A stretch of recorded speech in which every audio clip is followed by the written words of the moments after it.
Assalamualaikum warahmatullahi wabarakatuh. Kami dari kelompok 3 ingin mempresentasikan laporan tugas besar kunjungan pengenalan perusahaan konsultan Gubah Ruang. Anggota kelompok 3 ada Randy Haryadi Prasetya, saya Jihan Azhari, Reza Siti Oktavia, dan Siti Aulia Zulfa. Gubah Ruang merupakan perusahaan konsultan yang bergerak di bidang perencanaan, perancang, pelaksana, dan pembuat konsep yang bergerak di bidang arsitektur, interior, dan desain lanskap. Perusahaan ini didirikan oleh Angga Adi Susilo, STIAI. Beberapa tahap layanan pekerjaan yang ditawarkan diantaranya adalah skematik desain, pengembangan desain arsitektur, gambar kerja konstruksi, rencana anggaran biaya, dan gambar pengurusan IMB atau izin merancang bangunan arsitektur. Gubah Ruang didirikan pada tahun 2016 dengan jenis perusahaan konsultan yang bergerak di bidang arsitektur, interior, dan desain lanskap. Alamat kantor konsultannya ini berada di Green City View B14 Jatihandap, Bandung. Bisa menghubungi kontak yang tertera untuk CP1 dan kontak studio. Emailnya itu ada gubahruang@gmail.com. Selanjutnya adalah visi dan misi dari Gubah Ruang. Visi dari Gubah Ruang adalah untuk menjadi yang terbaik dalam dunia profesional jasa rancang dan bangun yang memberikan nilai positif kepada klien melalui inovasi, keunggulan, keberlanjutan, dan prinsip-prinsip bisnis yang baik.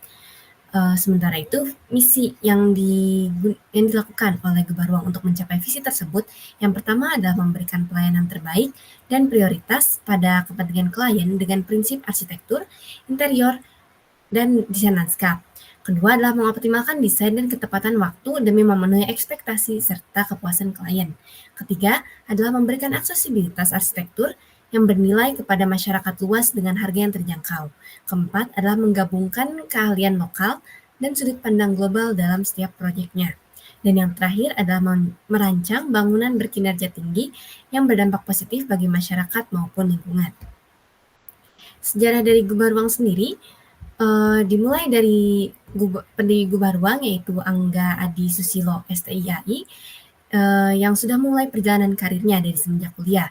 Beliau kemudian mulai mengikuti pekerjaan sampingan dari suatu perusahaan hingga lulus, dan begitu setelah lulus dan beliau memilih untuk keluar dari perusahaan, beliau membangun biro arsiteknya bersama rekan kerjanya. Nah, Gubah Ruang sendiri didirikannya setelah memutuskan untuk mengambil jalan karir secara mandiri tersebut dan mengakhiri biro arsitek yang telah didirikannya bersama rekan kerjanya yang tadi pada tahun yang sudah dibangun sejak tahun 2010. Nah, Gubah Ruang mulai aktif membangun pada tahun 2016 di Bandung hingga sekarang dengan kolaborasi oleh sekumpulan arsitek, perancang, pelaksana, dan juga pembuat konsep yang bergerak di bidang arsitektur, interior, dan desain lanskap. Oke, selanjutnya saya akan menjelaskan mengenai diagram struktur organisasi dari konsultan Gubah Ruang, yang dimana fokus dari konsultan Gubah Ruang ini adalah bisa dibilang selain dari konsultan perencana, dia juga bisa mengikuti dalam pelaksanaan gitu. Makanya fokus mereka itu di konsultan desain and build. Nah, yang pertama yang di atas untuk struktur organisasi yang pasti adalah arsitek atau ownernya. Nah, makanya di sini owner dari Gubah Ruang adalah sekaligus dari prinsipal arsiteknya. Nah, ini dibagi antara 3, ada tim perencana, pelaksana, dan administrasi dan keuangan. Nah, untuk tim perencana ini dibagi atas 2 bagian, yaitu ada arsitektur dan sipil. Nah, di mana ini tuh ada tim arsitektur dan tim sipil. Yang membawahi dari tim arsitektur ada junior arsitek pastinya. Ada yang membawahinya lagi ada 3D artist dan drafter. Nah, untuk dari sisi sipil ada ada tim engineer dan tim estimator, dan yang membawahinya adalah subkon. Nah, maksudnya subkon di sini adalah kebanyakan pekerjaan proyek yang dikerjakan oleh Gubah Ruang itu rata-rata memakai tim subkon gitu untuk sisi engineer dari struktural dan estimator untuk rencana anggaran biaya selama proyek itu, dan pelaksanaan juga. Nah, untuk tim pelaksana ada tim lapangan. Mungkin penjabarannya nggak terlalu detail karena kemarin pun disebutkan oleh tim konsultannya juga tidak detail, jadinya saya nulis untuk tim pelaksana adalah tim lapangan saja. Tapi mungkin bagiannya yaitu ada tim project juga gitu, tim project lapangannya gitu. Nah, yang ketiga ada administrasi dan keuangan. Nah, mungkin yang ini yang secara internal mengurusi sisi administrasi keuangan dan persuratan dan biaya keluar masuk di perusahaan atau di konsultan gubah ruangnya sendiri. Untuk selanjutnya saya akan menjelaskan mengenai alur koordinasi dari eh, tim atau kantor gubah ruang sendiri. Nah, yang pertama itu dari datangnya klien. Klien ini datangnya mungkin banyak ya, dari mulai yang saya amati dari wawancara juga sama owner. Klien itu kebanyakan datangnya proyeknya dari sosial media, yang dimana ini tuh salah satu kegiatan marketing dari eh, gubah ruang sendiri gitu, untuk usaha memasarkan kantor atau produk desainnya gitu. Nah, saya urutkan dari yang pertama ada klien. Nah, dari klien ini langsung ke owner. Nah, alur koordinasinya karena timnya tidak terlalu banyak, mungkin fokusnya jadinya untuk klien tuh langsung ke owner gitu. Apalagi utamanya mungkin kalau kliennya dari kenalan atau temen gitu, atau dari rekan atau keluarga juga gitu. Nah, mungkin fokusnya untuk dari klien itu langsung ke owner.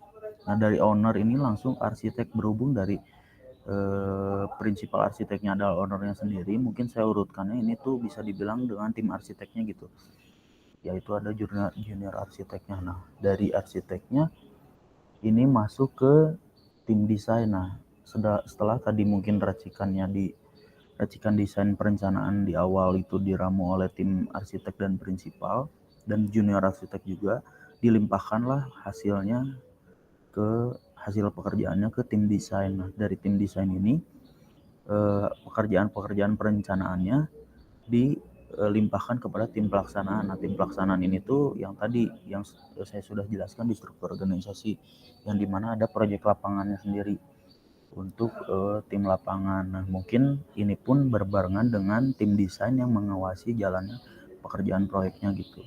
Nah, selanjutnya langsung ke serah terima desain. Nah, serah terima desain ini tuh akhir dari alur koordinasi proyeknya gitu, sebelum ke tahap pelaksanaan.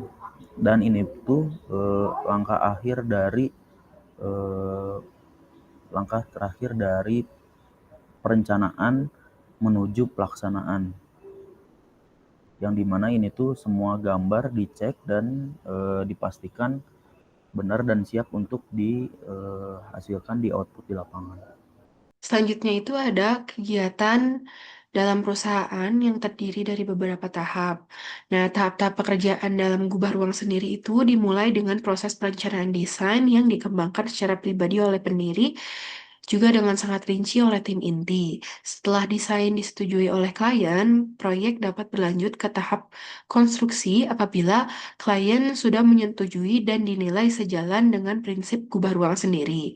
Selama fase implementasi tersebut, kualitas dan kontrol pengawasan dilakukan dengan sangat erat secara internal. Dari konsep, implementasi, dan setiap proses dilakukan dengan amanah, efisien, dan keberkahan sehingga menghasilkan karya yang tidak hanya estetis, namun juga bernilai spiritual. Nah, tahapannya sendiri itu ada tiga. Yang pertama itu tahap perencanaan dan desain, terdiri dari pengembangan konsep desain oleh pendiri dan tim inti. Selanjutnya ada penyusunan dokumen teknis secara rinci, ada presentasi dan persetujuan desain oleh klien. Yang kedua itu ada tahap prakonstruksi yang terdiri dari proses tender, yaitu penyusunan dokumen tender, evaluasi kontraktor mitra, penandatanganan kontrak konstruksi, juga finalisasi anggaran dan timeline proyek. Dan yang terakhir itu ada tahap implementasi atau konstruksi yang terdiri dari pelaksanaan konstruksi dengan pengawasan ketat, quality control internal berkala, juga koordinasi rutin dengan kontraktor dan klien. Selain tahapan pekerjaan dan manajemen tersebut, Gubah Ruang juga memiliki manajemen serta marketingnya sendiri. Nah, strategi yang dilakukan oleh Gubah Ruang itu diantaranya melalui branding dengan portofolio proyek, marketing secara digital, baik itu melalui website atau media sosial, Selanjutnya, jejaring secara profesional dan referral. Nah, dalam manajemen operasionalnya itu, Gubah Ruang mementingkan sistem kontrol terhadap kualitas kerjanya yang terstandar. Kemudian, pengembangan SDM-nya itu sendiri berbasis nilai spiritual dan efisiensi dalam biaya operasional. Melalui manajemen tersebut, Gubah Ruang tetap mempertahankan prinsipnya untuk integrasi dalam nilai yang amanah dan efisiensi, serta menekankan keseimbangan antara estetika, fungsionalitas, dan nilai spiritual. Selanjutnya itu ada kekuatan dan keunggulan perusahaan. Dibagi menjadi 3 poin. Yang pertama itu, Gubah Ruang sendiri itu menjadikan integritas dan nilai-nilai spiritual itu sebagai pilar utama dalam menjalankan seluruh praktik profesionalnya. Kedua, secara desain, Gubah Ruang itu memiliki keunikan tersendiri dengan pendekatan modern tropikal. Gaya arsitektur yang menggabungkan estetika modern dengan adaptasi terhadap iklim tropis yang ada di Indonesia. Selanjutnya itu, perusahaan ini juga secara selektif hanya melayani klien yang memiliki kesamaan nilai, yaitu mengutamakan keberkahan dalam proyek, bukan sekadar mengejar keuntungan material. Sikap ini mempersempit pasar, namun memperkuat posisi Gubah Ruang sebagai firma yang memiliki misi jangka panjang. Nah, untuk tantangan dan isu terkini dalam perusahaan itu terdiri dari 3. Yang pertama itu, Gubah Ruang itu secara sadar menolak proyek-proyek yang tidak sesuai dengan prinsip syariah mereka. Nah, sikap ini itu tentu akan mengurangi potensi pasar bagi Gubah Ruang sendiri. Namun, dianggap penting untuk mempertahankan integritas perusahaannya. Selanjutnya, ada pernah terjadi penurunan jumlah pengikut atau followers di Instagram secara signifikan diakibatkan karena konten-konten dakwah yang dianggap terlalu eksplisit. Situasi tersebut itu menantang Gubah Ruang untuk terus menyeimbangkan antara idealisme dan realita bisnis, yakni mempertahankan keberanian, integritas perusahaan sambil tetap profesional dalam mengelola persepsi pasar. Namun, di sisi lain, ini menjadi keunikan dan kekuatan sendiri dari Gubah Ruang. Nah, selanjutnya mungkin ini mungkin yang jadi highlight gitu dari konsultan Gubah Ruang yang yaitu proyek unggulannya gitu. Nah, di sini saya ada cantumkan 3 proyek unggulannya yang dimana mungkin ini juga tidak ditegaskan langsung oleh ownernya gitu, karena ownernya pun menegaskan bahwa semua hasil proyek yang dia kerjakan adalah hasil yang terbaik gitu. Tapi menurut saya bisa simpulkan di 3 proyek ini yang menjadi nilai utama atau nilai jual dari konsultan Gubah Ruang gitu, proyek unggulannya. Yang pertama ada Slope House, yang mana ini terletak di Manokwari dengan tipe hunian perumahan, skala ukuran 9 meter kali 35 meter kali 15,6 meter. Nah, ini dibangun pada tahun 2019. Nah, untuk yang kedua ada Rumah Javas. Rumah Javas ini tipe hunian lagi dengan skala atau ukuran 4 kali 17 meter di tahun 2022. Nah, yang terakhir ada Recycle, itu tipe komersil cafe yang dimana skala ukuran dengan 13 meter kali 18 meter di tahun 2022. Nah, mungkin dari 3 proyek unggulan ini tuh bisa dinilai bahwa emang fokus konsultan Gubah Ruang itu kebanyakan adalah pada hunian atau perumahan gitu. Makanya mungkin yang syarat akan penilaian proyek yang paling utama di konsultan Gubah Ruang ini adalah proyek hunian gitu. Makanya mungkin itu menjadi salah satu ciri khas mereka gitu. Nah, itu untuk ketiga proyek unggulannya. Ini merupakan dokumentasi saat kami mewawancara di Gubah Ruang. Seperti ini. Kesimpulannya adalah, berdasarkan kunjungan lapangan yang telah dilakukan pada kantor Gubah Ruang, sebuah firma arsitektur yang berdiri sejak 2016 menekankan pentingnya manajemen konstruksi dalam proyek dan internalnya untuk memastikan semua aspek terpenuhi. Dengan struktur organisasi yang jelas, mulai dari owner atau arsitek hingga tim perencana, pelaksana, serta administrasi keuangan.